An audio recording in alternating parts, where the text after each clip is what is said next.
Hello, I'm Councilmember Curran Price, and welcome to the new 9th District's musical celebration honoring 25 years of the Central Avenue Jazz Festival. Whenever I'm on Central Avenue, and particularly now that I've been at the Central Avenue Jazz Festival for over 24 years, I find myself thinking about the rich and significant cultural history that can be learned from every block and address along the avenue from Pico all the way south to Slauson Boulevard. I talk a lot about that past. I don't live in that period and I'm not stuck there, but I do appreciate the perspective of history and how it affects who we are today.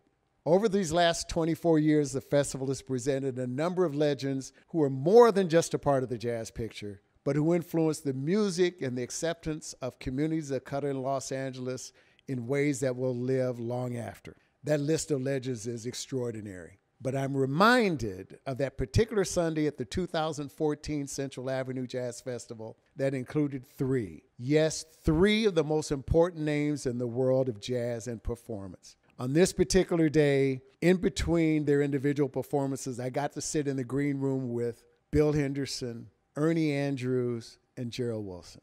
Each of them was over 80 years old and still performing and recording all over the world. Ernie Andrews has always been known as Mr. Central Avenue.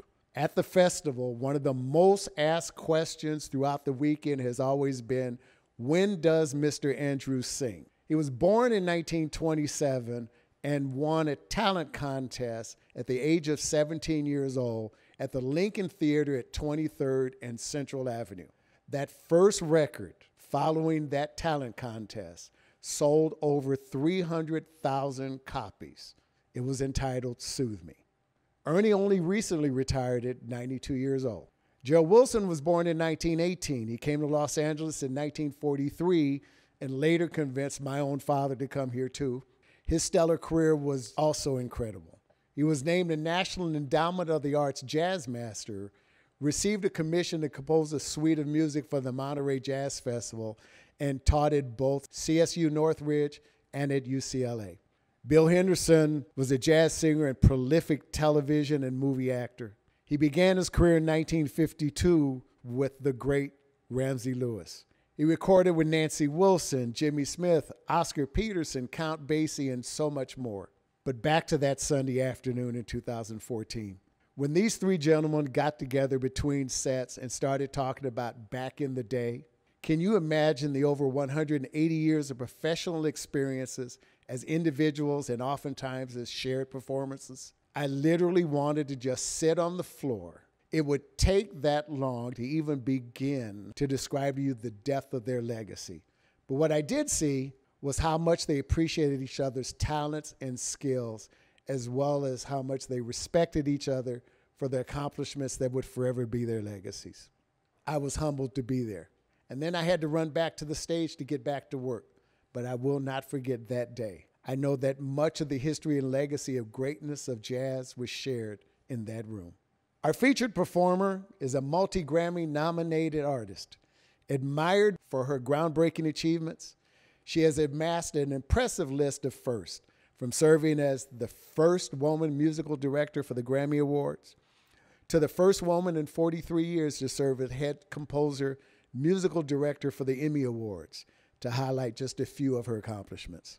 The classically trained pianist is also a composer, record producer, multi-instrumentalist, international recording artist, and has 14 solo albums to her credit, fashioning her career after the legacy of her longtime friend and mentor, Quincy Jones.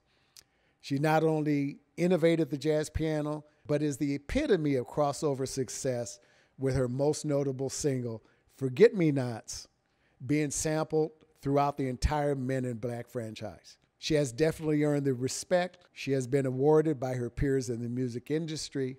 She performed our inaugural festival in 1996 and was instrumental in helping bring this important event to life. Without further ado, please welcome to the stage the Jazz Classics featuring Patrice Rushen.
Very nice. Thank you very much. I hear y'all clapping out there. I hear you clapping over the internet. It's all good. Thank you so much to the Central Avenue Jazz Festival for being brave enough and bold enough to try something new, try something different, so that we can all have a continued opportunity to celebrate this great, great art form of jazz. We're glad to be here. I'm Patrice Rushen. This is Ernie Watts on saxophone. I hear you. This is Reggie Hamilton on bass.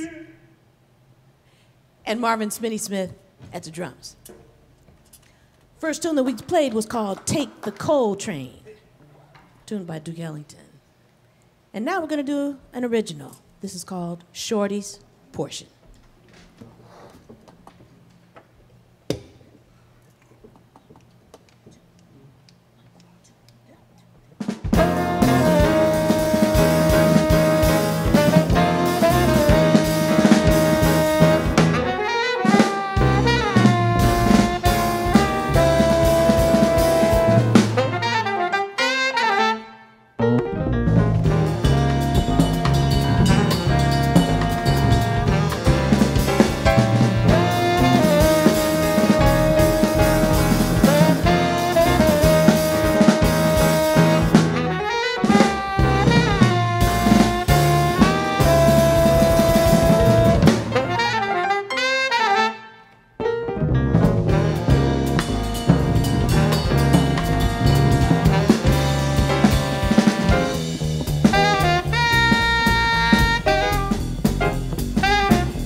Welcome, Patrice Rushen, to the Central Avenue Jazz Festival. Thank you so much. It's really a pleasure to be here in this very important year for the festival. It's nice to be able to be included in the festival. I want to thank Jose Rizzo for the invitation to be part of it. It's really cool. That's right. Well, you know what? I must start by saying thank you for everything you are and you've done for music.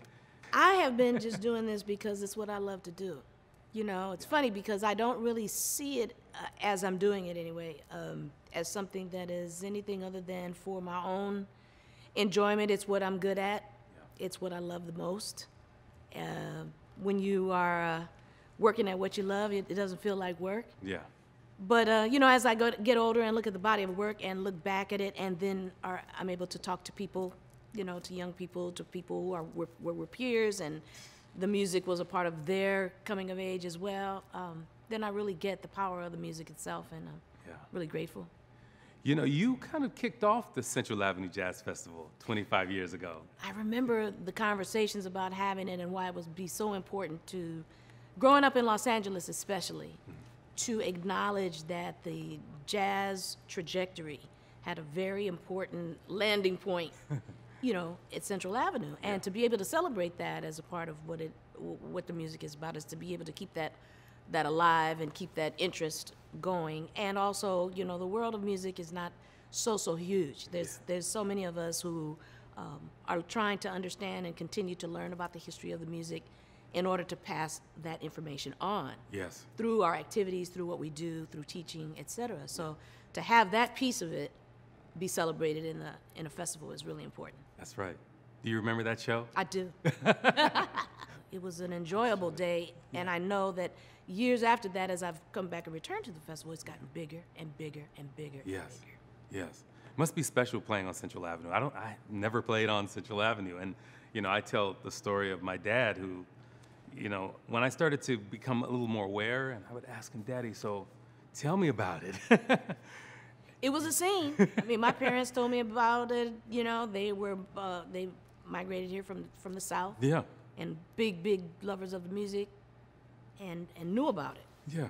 And then when people would talk about it and to be playing, the last time I did it outside, we were right in front of what was the Dunbar. Yeah, right. So, and I'm looking down the street, we're on the stage, and so I'm above the people, able to see how far, man, there were thousands of people out there. And I remember when it was just a thought. Yeah. So it's been very good. Did the elders tell you stories about Central Ave at all? Did you hear stories from people? I had to ask, you know. Yeah, I did too, right. I had to ask. I said, well, they said that Miles Davis played here, and they said, you know, and then I met Roy Ayers. I met people that were from Los Angeles. Yes. I met Roy Ayers. I heard about, you know, different people that were playing in the studios that had come up in Los Angeles and had a lot of information to be able to share about, you know, how it had been, what the scene was when they were coming up. So right. It's cool. My dad was telling me, you know, about the Finley Club, Alabama, Elks Auditorium. It's like, Daddy, well, how'd you get around? He said, the Pacific car, red car got me around, you know. The red car.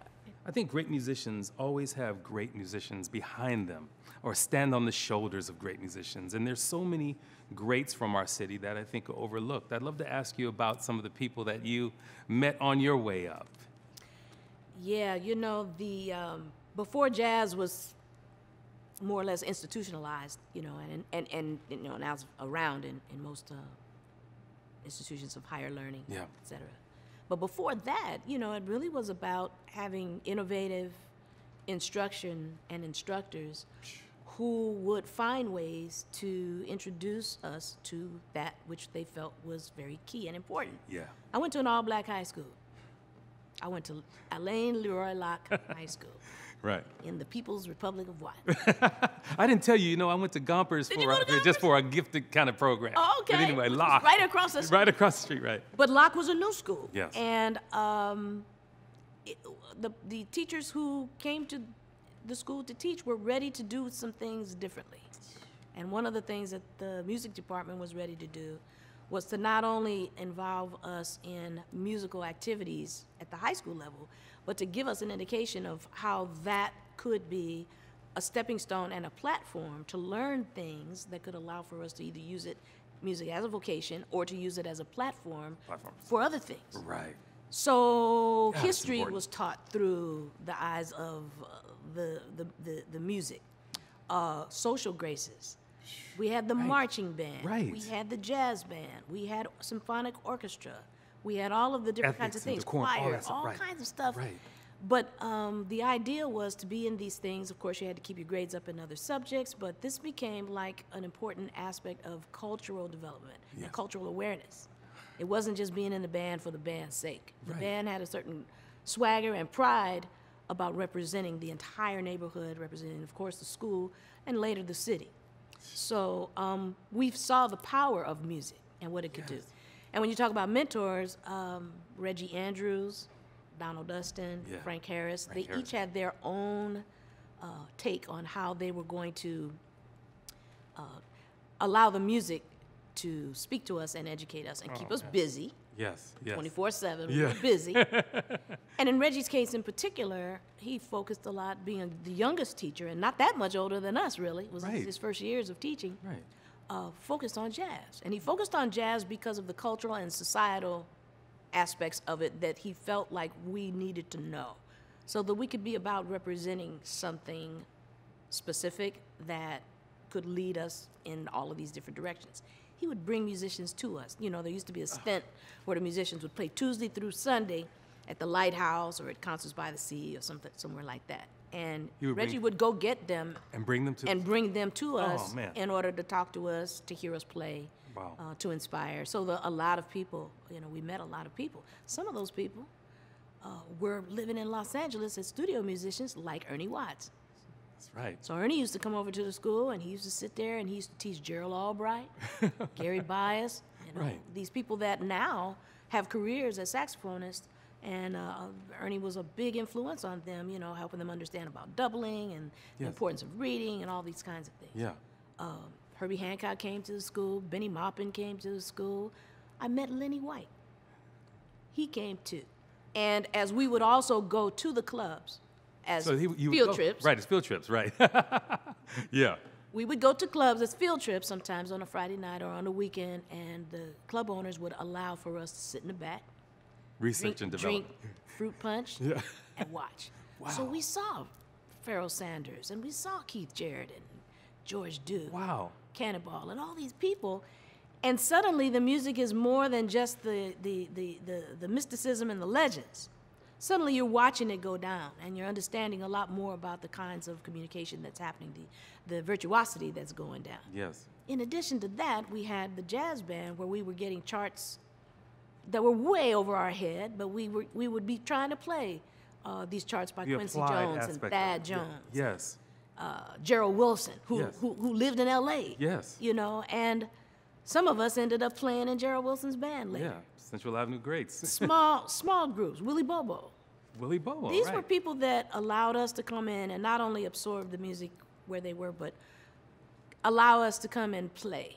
And as soon as you are in the experiential mode of learning, it sticks like nothing a teacher could ever tell you. Absolutely. I believe that too. So it was really an important developmental time for us. Earth, Wind, and Fire used to rehearse it to school on occasion. Oh, no.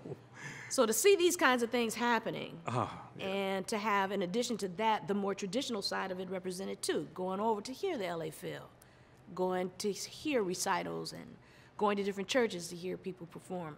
Yeah. Man, this was an amazing time, and it was really due to the foresight of the teachers that felt like these experiences were going to be the kinds of things that would make a dent in our psyches that wouldn't ever go away. And they were right. The next piece we're going to play for you is something that's dedicated to one of our best friends who passed away about 3 years ago now, but left such a huge footprint on all of our lives, musically, spiritually. Just a really good person and somebody who we all learned from, learned with, and has affected a lot of the music that is out there that you listen to every day. You wouldn't even know it. He played on so many big hits, from Frank Sinatra to Michael Jackson to Miles Davis to George Duke. So many people. His name, Leon Ndugu Chancellor. We all knew him as Ndugu. And this is a song co-penned by Ernie Watts in his honor, called Home Light.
Home light.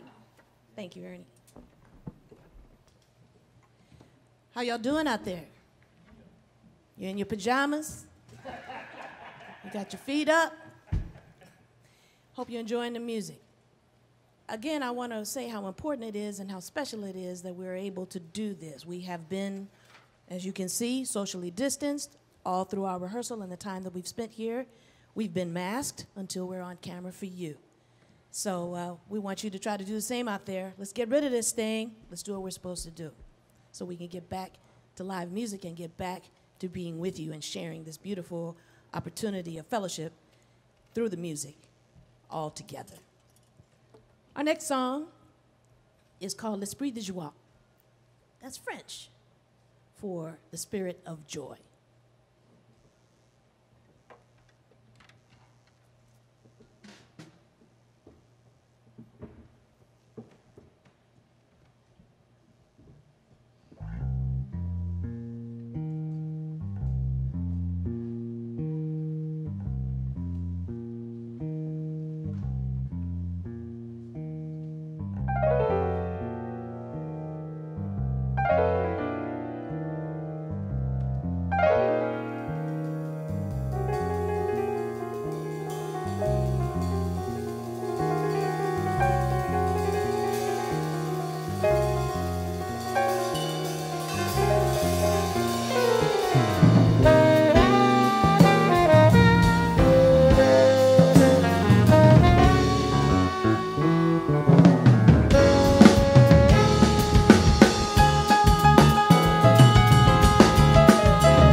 So Glasper and Terrace sang your praises. Terrace in particular was saying, you're one of the few who manages it all in your career. Hit records, jazz musicianship at a high level, classical musicianship and composition, pedagogy, vibe, spirit. What do you say to the musician that wants to be like you, that aspires to do it all like that? Well, you know, I know it looks like a lot of stuff happened all at once, but it was a long time. It took a long time. Yeah. And I think that the thing that I would share with them is that, you know, you set your sight on the target, and then you walk the path. Yeah. Sometimes I think that people get more caught up in the thing that they're going for than enjoying the fact that if they have something in mind, then you have to start enjoying what's happening along the way. Yes. I had no idea what was in store for me in terms of the kind of career I wanted. It was so different from the way everything came together. Now, it ultimately came together, But I thought, when I was about, I guess, 12, that I wanted to write for film and television. I wanted to be inside that little box, have a show, a music show, but I wanted to write for film and TV. I loved TV, and I loved all the different styles of the music. That's what was attractive. You say film brings it all together, right? Yeah, that's what was so attractive to me. I said, that's what I wanted to do. Right. But of course, along the way, I learned to play, and along the way, I was introduced to a lot of different kinds of music, and along the way, I was introduced to jazz, and each thing sort of like prepared me in a way that I had not thought about. I didn't really know the path to be a composer. Right. I didn't really know. And when I told my parents, especially after high school, they said, that's nice, but what's your real job? Right, what's a real job? And I couldn't tell them, you know, they knew I loved music. So what they did do, they would say, okay, well, look, we'll help you with your music education, but we need to know that there's going to be something at the end of that where you can take care of yourself and have a job. Well, you know, like I said, 2 upwardly mobile black people from the South, first generation in Los Angeles, they were like, bless 'em. okay, so look, Right. you need to be able to work. So I went to USC because I knew I wanted to stay in Los Angeles. And I had been at SC as a part of a preparatory program for children. Been there since I was about 3. Right. So it felt like home, and it made things easy. So I wanted to go to school there. And I knew they had a tremendous music department, but no jazz. Right. And no popular music at that time. So I was a music education major, classical piano minor. Oh, no. With the intention of doing neither. Neither. But the idea was, and this is what I tell my students, and to your question, the different experiences that you have all add up to something. If you allow yourself to understand that you are being put in the right place at the right time, if you are walking your truth. So what better way to learn orchestration? What better way to learn about arranging than to have to hold a violin because you might have to teach beginning strings? Mm-hmm. Or to have to play a trombone because you might have to teach beginning winds.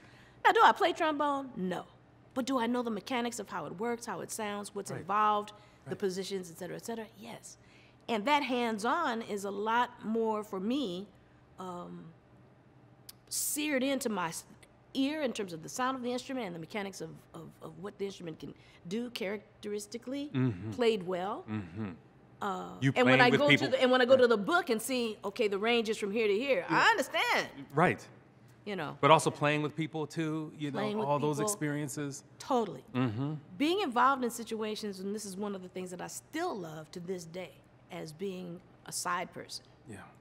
That's the best seat in the house. Best seat in the house. To learn something from everybody that you play with, and to be able to pick up things and then become engaged in your vocabulary and involved in your vocabulary. So I would say that every experience counts if you're looking at it in that way and not looking at it as if that's not the thing I want to do. Yeah. It might be the thing you have to do to get to the thing you want to do.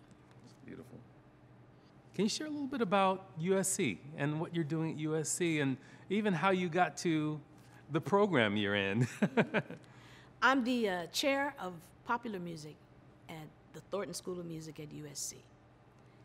What a journey, you know, to be in a situation where the reason that I left school was because it didn't seemingly relate to the kinds of things that I wanted or the kinds of education that musically that I wanted to do out there. I knew I wanted to be involved in the contemporary music area. So that was going to be about jazz. That was going to be about rock. That was going to be about pop. I wanted to do the studio thing. I wanted to do all of it. I wanted to play with all these greats as well. I wanted to be, as we had said in high school, we wanted to be so bad we could play with anybody. And that was the target for us. So when I was in college and I wasn't maybe getting some of that information, I had to seek that information outside of school, which I did while I was in school.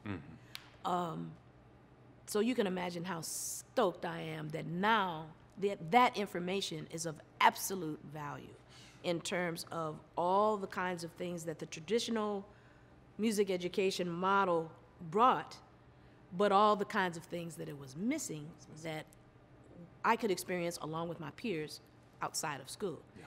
So I was involved with a program as an independent arranger to come in and do some things for a fundraiser for the Thornton School for USC. And the person who was responsible for producing that show is a guy named Chris Sampson. Chris Sampson, right. And we just, you know, so you just hit it off with people. I hit it off with him immediately. He says, "Can I show you something?" I said, he says, "Let me take you to lunch." We went to lunch. He reached in his pocket, and on a napkin, he had all of the ins and outs, pretty much, of how this popular music program could work. He had been involved in admissions, so he had seen the kids who didn't want to check the classical box and weren't prepared to check the jazz box, but who were equally as talented and as passionate about what it is that they really wanted to do and needed an organized curriculum and path. Yeah. And he asked me to be a consultant. I'm like, sign me up. Heck yeah. As we got into it, and as he did get it accredited, and all of the kinds of things that have to happen to get any kind of program over the goal line, as he did, his responsibilities became greater, and the program started, and I was first artist in residence. And then I was artist in residence along with Lamont Dozier. You said Lamont that, right. Dozier Lamont came first, right. Lamont was first, then I was second. We were actually both artists in residence at the same time. Oh, okay. And then the program exploded. There was such a demand. And the faculty are all practitioners of this. Ndugu left the jazz faculty to become the drum instructor. Alfonso Johnson became our bass instructor. Wow. And these were musicians that had the entirety of the language to be able to, you know, authentically offer what needed to happen from the jazz tree trunk, but who had experience with the branch that led off into certain areas of popular music. Practitioners, right, yes. And the whole faculty was staffed that way. Say a whole faculty, it's not that many of us. Right, right. But the idea was that it became very successful, and then Chris moved to Vice Dean and asked me to chair that program. Since that time, he's no longer Vice Dean, but the idea is the same in that we realized that all of the programs within Thornton and within that particular contemporary division work together, because on the outside, that's what we do. So the jazz program, popular music program, music industry program, which is the business program, music production, studio guitar, and film scoring are all under one umbrella. That's great. And the idea, there's that communication, that networking that happens from the moment you start school. Happens because you're fraternizing with people who really want to operate somewhere within the sphere of contemporary music. So it's been a wonderful experience and an interesting full circle to be now involved at the school on a curricular level, helping to make sure that the information, as I said earlier, that was passed to me is passed on to others. Thank you for doing that. Thank you. That's really coming from me right now, you know. Thank you. So I belong to a Composers of Color collective. We have an opportunity to talk about this all the time. Most of the people who are involved in it, you know, are from the ages of like 20 to 80. And that's how long there have been composers of color who have been doing things for the concert stage, but maybe haven't gotten their just due. As things are opening up and as people are realizing the contributions of black people in particular, and the different ways in which our culture has inspired and also continues to contribute, to be a part of that area is very important to me. Yeah. And so I'm glad you enjoyed the pieces, and I'm hoping I'll have more opportunities to write large pieces and large works. I'm LA born and bred, but I didn't know the heritage, the rich heritage growing up. Why is LA important to the history of music, the history of our music? Loaded question, and not one that has a finished answer. But I think it's important because just using my own life as an example, I didn't know what I was going to do with the musical training that I had. I didn't see myself as a classical artist. Yeah. I didn't see that many people that looked like me who were classical artists. So I wasn't as attracted to that. I didn't have a total insight on what was possible, but through the high school experience that I had, I was exposed to all of these different kinds of musical vocations. Yeah. You're exposed to people who used to have to just copy music. That was their job. Right. You're exposed to the people who are industry. arranging. You're Industry. exposed to people who are players. You're Yes. exposed to people who go on the road. You're exposed to people who stay at home and make 6 figures staying home. Right. And studio musicians who are, some of the most versatile ever. Los Angeles really became sort of a hub for the kind of versatility that it would take to be able to do whatever you wanted to do. And those are the people that we were exposed to. That's what we saw. So for us, LA was the place that you get it together so that you can go anywhere. You get it together so that you can play with anybody. Yeah. You get it together and allow yourself to have the kind of vocabulary where you serve the music. You serve it. Serve it. And in that service, you're going to get much more than what you can imagine. Yeah. So I think that LA has that stamp on it to this day. That versatility is still the prize. I also think that influences other places, because as you travel and as you go different places, you pick up on certain kinds of nuances. You pick up on certain style. You pick up on certain do's and don'ts, that you bring back into the fold. We've got such a rich heritage of music here and rich heritage of ethnic musics that are represented, that are easy to find and easy to hear and easy to see, and bringing all of that together. It's a great place to be able to do some of that. So, we're not done. We're not done, by any right? means. Right. And I think that when musicians come out here, I think that they are looking for those kinds of varied experiences and tests to their craft, in addition to their creativity. What does it mean to the city, and what does it mean to our heritage, the Central Avenue Jazz Festival? I think the Central Avenue Jazz Festival is one of the important conduits to us being able to do that look backwards. To be able to ask that question, well, what's so big about that? That's exactly the question that you want people to ask. Yeah. That's exactly the one you want them to ask. Right. Because no, it's not. You're not going to go over there and see what was going on back in the, in the 50s and the 60s. You're not going to see it that way. It's a modern area with modern pluses and modern minuses. Yeah. Well said. But to go there is to have to ask those very questions. To hear the music, to see the people, to get a sense of what has developed there by being able to ask and to be present. So I think that's the Central Avenue Jazz Festival's should be the mantra now, is to make you ask that question. Why should I be down there? That's right. Come down and see. Come here. Ask. And I think in so doing, a new consciousness about what's possible will be raised, because certainly the area can support, great music. Certainly the area can support creativity in all its forms, all different kinds of cultural connected art is there. And that's why it becomes a destination, and it becomes a destination for you to get the answers to that very question. Right. I would like to remind those that are within the sound of my voice right now that we don't have the luxury ever of thinking only about ourselves without thinking about our fellow man, our family, immediate family, and the lives that we share with our immediate family are supposed to help to teach us how to do just that same kind of care and sharing on a larger scale. We've seen what it looks like when people don't care. We're experiencing it, some of us right now, and some of us have lost people, and it's all about that care. It's all about the idea that it's never about just me.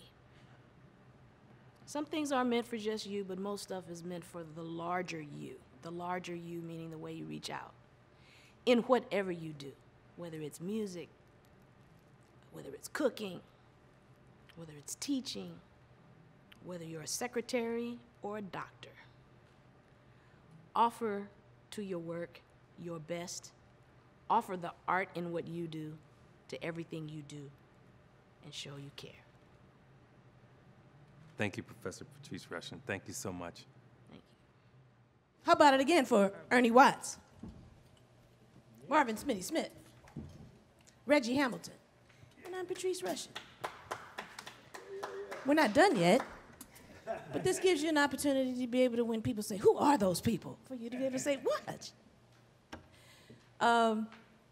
So that was called L'Esprit de Joie, and we're gonna move into something now that's freaky.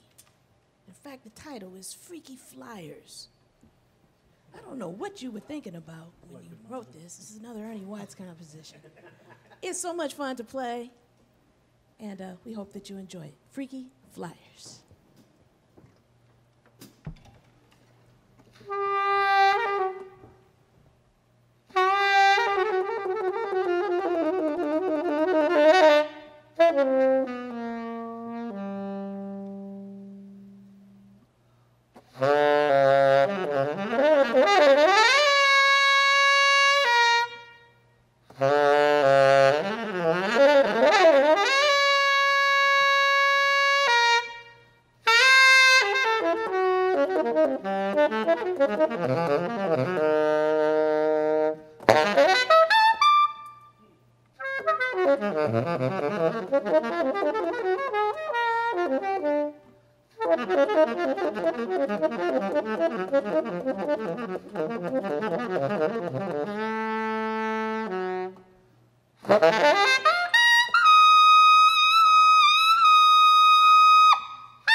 Freaky Flyers.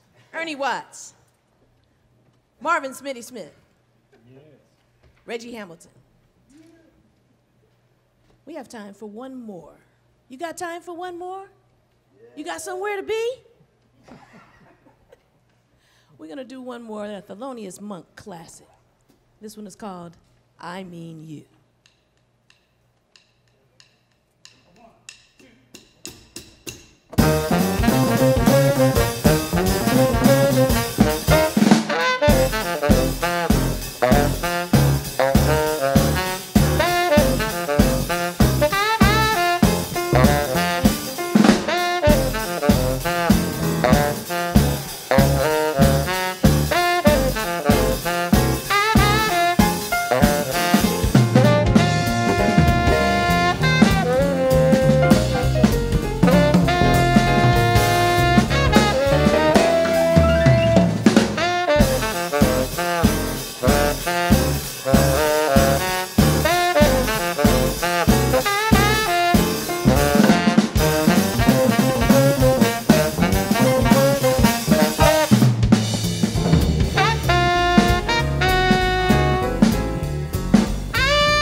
Thank you so much, everybody, for being with us. Please continue to support Central Avenue Jazz Festival and all the other live jazz events all over the city of Los Angeles, all over the state, all over the country, all over the world. Thank you again. Peace.